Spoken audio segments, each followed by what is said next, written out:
Salam, nama saya adalah Kristo Widanti Nur Cahyo, NWP saya adalah 501 725 1051 dan ini adalah KTM saya. Di sini saya ingin menjelaskan bagaimana prinsip suatu skala kekerasan MOS dalam suatu mineral serta bagaimana pengaplikasiannya terhadap identifikasi di lapangan. Jadi, eh, saya akan membagi ke dalam beberapa poin utama penjelasan ini. Yang pertama adalah poin pertama itu adalah definisi dari kekerasan mineral itu sendiri. Jadi dalam mineralogi itu kekerasan mineral atau hardness itu dapat diartikan secara spesifik sebagai daya tahan permukaan halus suatu mineral terhadap goresan. Jadi ketika kita menggoreskan suatu mineral terhadap mineral lainnya atau terhadap permukaan lainnya, mineral tersebut akan meninggalkan bekas atau tidak. Nah, bekas yang tertinggal atau tidaknya itu bisa kita sebutkan sebagai scratch resistant atau kekerasan atau ketahanan pada abrasi fisik.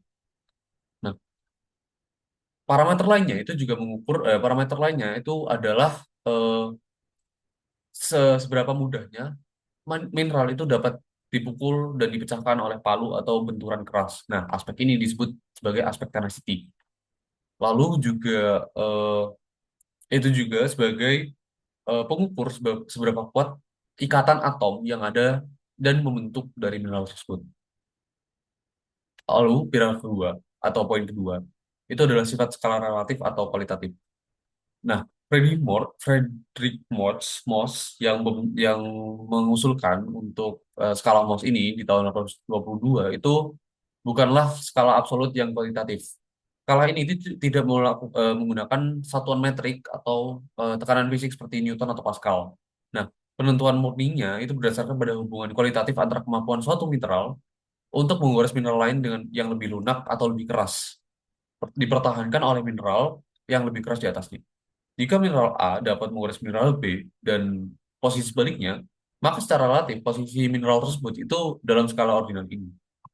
Nah, poin ketiga itu adalah 10 mineral referensi standar. Jadi dari skala Mohs ini itu ada 10 mineral dengan skala referensi standar yang yang kita gunakan. Itu yang pertama adalah skala satu talc.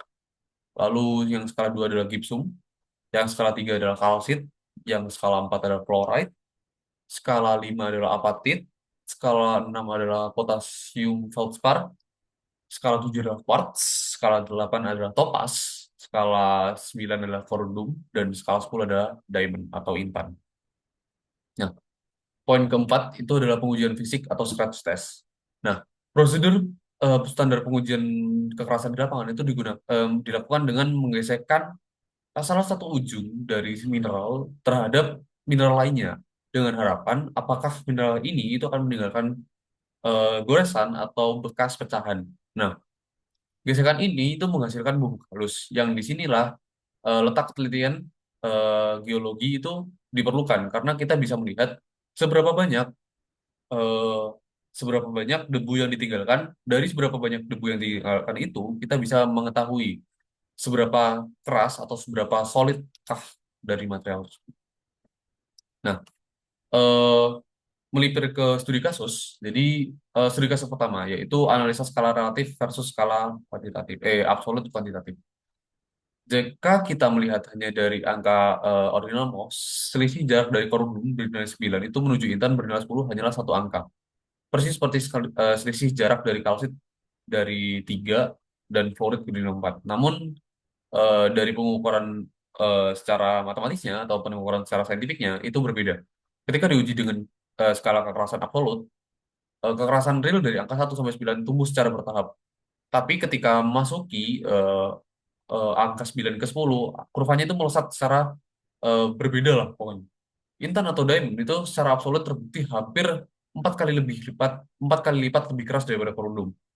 Pelompatan kekuatan mekanis suatu angka di ujung itu jauh lebih besar dan masif daripada total keseluruh jarak kekerasan gabungan dari angka 1 hingga 9. Jadi ini menjadi bukti bahwa skala MOX ini itu dirancang untuk kemudahan praktis, bukan refleksi secara saintifik langsung dari ikatan atom. Lalu studi kasus kedua, alat bantu lapangan. Studi kasus kedua, ini skenario pemetaan geologi real di lapangan itu efi- eh, tidak terlalu apa ya, membutuhkan sesuatu yang cepat.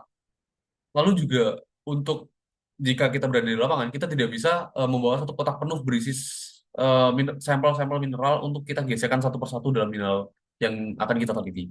Nah, eh, dari buku Diane H. Carlson yang waktu itu Bapak berikan, itu di halaman 242, itu memberikan solusi substitusi yang menggunakan benda-benda umum di sekitar kita yang telah dikalibrasi nilai kekerasannya.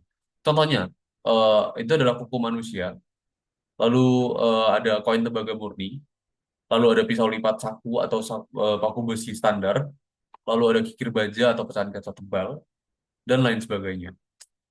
Dengan memanfaatkan dari barang-barang yang biasa kita bawa ini, itu harapannya itu akan bisa menjadi lebih simpel dengan harapan kita telah dengan persiapan di mana kita telah melakukan pengurangan terlebih dahulu dengan skala kekerasannya secara saintifik dengan barang-barang yang akan kita gunakan.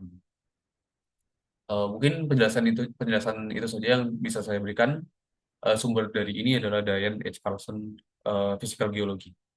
Terima kasih.